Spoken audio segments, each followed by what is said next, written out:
The African Union Economic, Social and Cultural Council has described the domestication of the new decade 2020 to 2030 for women and girls' financial and economic inclusion as a new turn in Nigeria. Dr. Tunji Ashaolu, Nigeria representative at the AU-ECOSOCC Third Permanent General Assembly, said this in his address at the inaugural ceremony of the New Women Decade project in Abuja.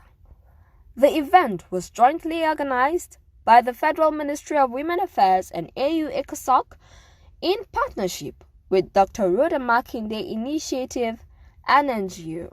For us in AU-ECOSOCC, we recognize this Nigeria performance in the previous 2 decades, year 2000 to year 2010, which is African Union's decade of gender equality and grassroots mobilization.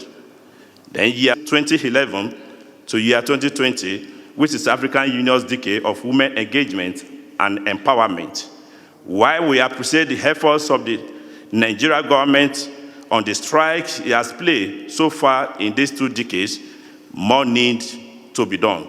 Hence, necessitated the need for domestication of the new decades, 2020 to 2030, to drum support from the AU system and other international partners in addressing the below-average performance, challenges, and chances for Nigerian women and girl child to contribute to Nigeria's and Africa's development. In her remarks, the Minister of Women Affairs, Dame Pauline Talon, commended the New Women's Decade Policy Initiative, describing it as apt to tackle issues that affect women and girls. The African Women Decade had 10 themes which were implemented on an annual basis through the financial support of the Fund for African Women.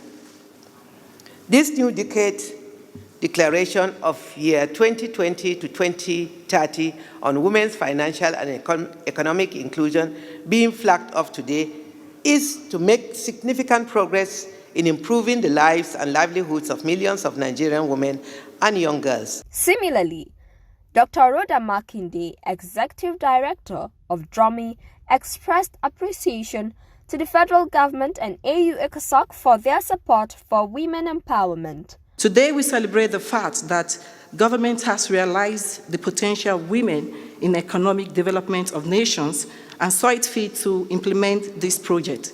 Therefore, we are slowly but surely winning the race against poverty, ignorance, and gender inequality.